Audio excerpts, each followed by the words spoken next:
we were at Joshua Tree National Park, and we were in Circle out in a place called Geology Tour Road. You can go there. 800,000 acre park, 2 hours from here. Go. And we've gone there every year pretty much since 1996. And we're sitting there and we're in our circle and we take a break and I go out east of the circle into the desert. And suddenly I'm with a few people and this thing the size of a softball or a grapefruit appears right here beside me, fully materialized. And I go, oh, hello. So we go, oh, how nice, they're here. So I'm told we need to get the group back together. So I walk back up to the circle and we start asking everyone to come into circle. We start hearing on the southeast part of the circle, just outside the circle, a group of people talking in a language not English and not Swahili, an interstellar or some other language. But I have these really advanced military-grade night scopes. And I'm looking, and it's in empty air. But everyone is hearing this, and we hear these voices of an interstellar species talking in the desert. Okay, this is not even the bizarre part yet. So I tell everyone, let's get back into clear consciousness. And a woman who was with me, Raven, I say, take a picture because they're right there. And I actually pointed out where they were, and we could hear it. She could hear it. Everyone did. This was not some sort of mental thing. And she takes a picture, and in the picture is an interstellar ambassador who had responded to our invitation from the Andromeda galaxy, 2.5 million light years from here, who is hovering outside the circle, waving and turning with this impish smile on his face. You're going to see it in a minute. Now, with the naked eye, all we saw was this thing that would look like an orb. But in the cone of light that you'll see in this picture, which the digital camera could pick up, but our eyes can't, because the digital CCD, or whatever they call light cells, are more sensitive than our eyes, is this interstellar ambassador waving to us. And then we made our circle, and we began to go into deep meditation. And we have these detectors. We have a tri-field meter that is a magnet, and we put it on the magnetic scale where it picks up on the flux and the movement of the magnetic field around us, which should not move if you're out in the wilderness. And then we have a radar detector, and we have something that picks up lightning bolts if you're a backpacker. But these are all things that pick up electromagnetic energy in different ways. And we have those. All of a sudden, the detectors start singing and talking. And so for about an hour, this group of ETs go inside the circuitry of these detectors and start communicating. Now, they're not speaking English, they're speaking some sort of mathematical code, which we recorded. Strange? Well, no, this isn't even strange yet.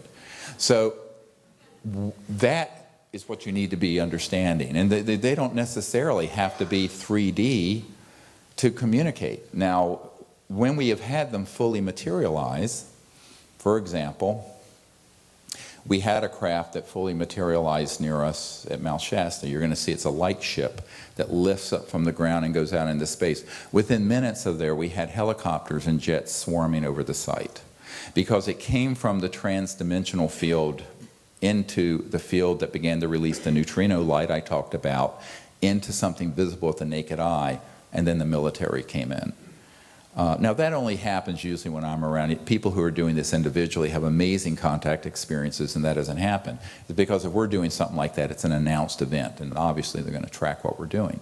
But the point is that these civilizations can move into our dimension of 3D and 4D as easily as you and I walk through a door.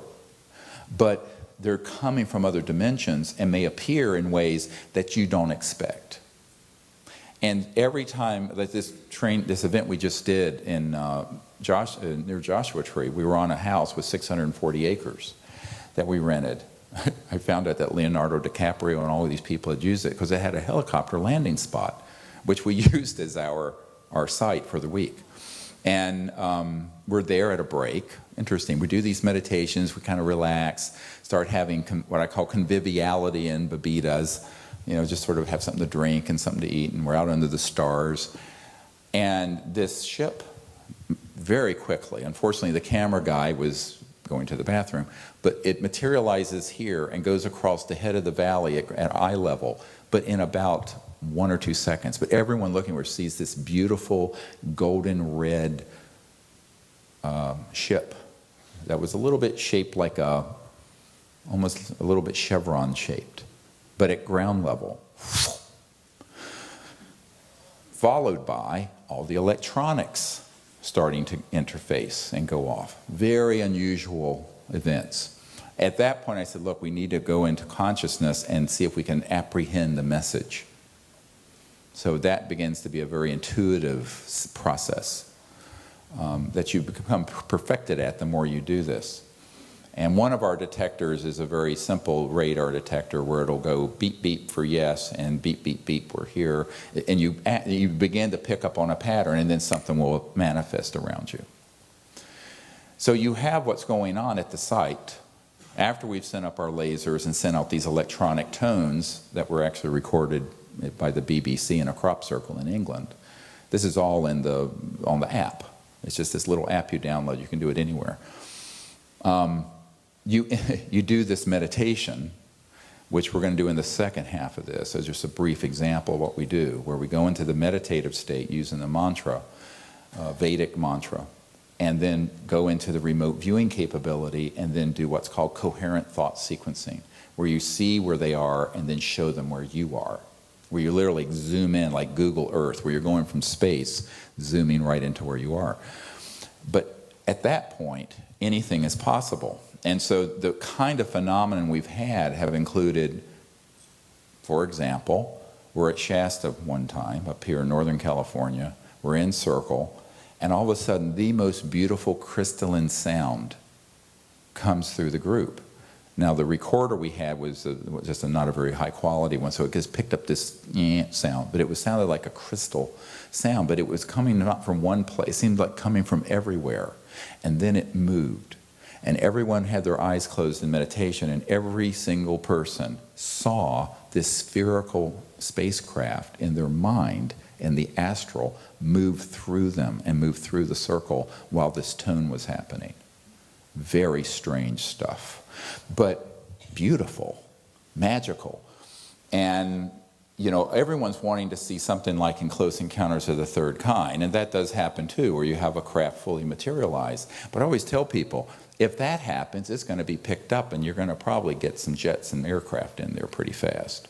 So what the ETs have learned to do with this initiative is interface with us on every level: thought, consciousness, sound, light, electronics, tones, and visible, materialized 3D. So I go into this only to prepare people for the fact that there's a multiplicity of ways in which these civilizations, once you set up the correct resonant coherence with your group, will appear. And it may be something that you're just absolutely wouldn't even imagine.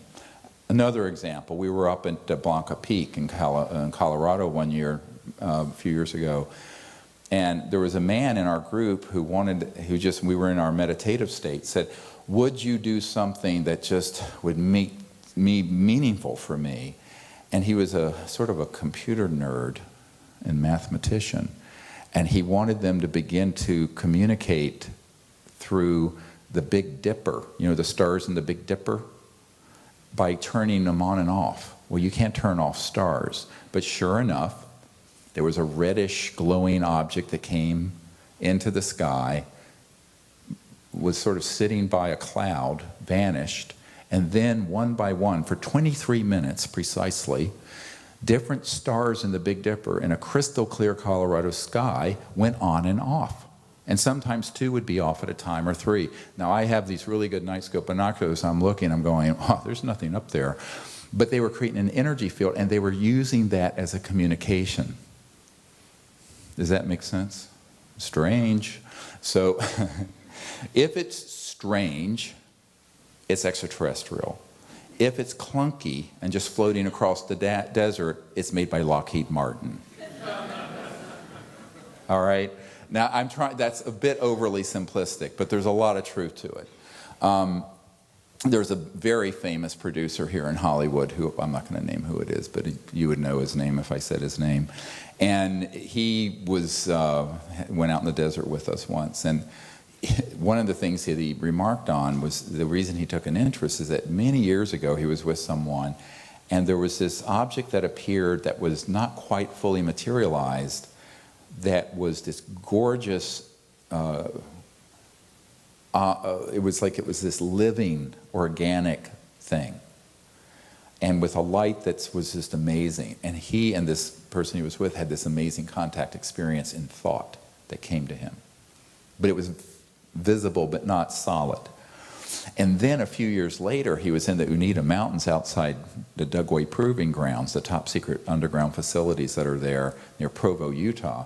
And this thing came along, and they were going to do it, scouting for places for a film they were doing.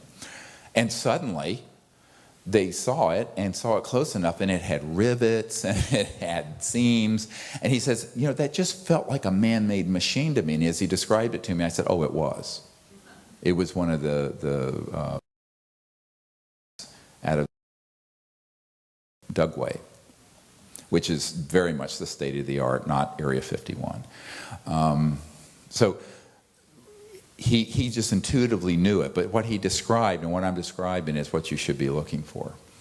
And when we do these protocols, we find that the ETs will always let us know when they're there.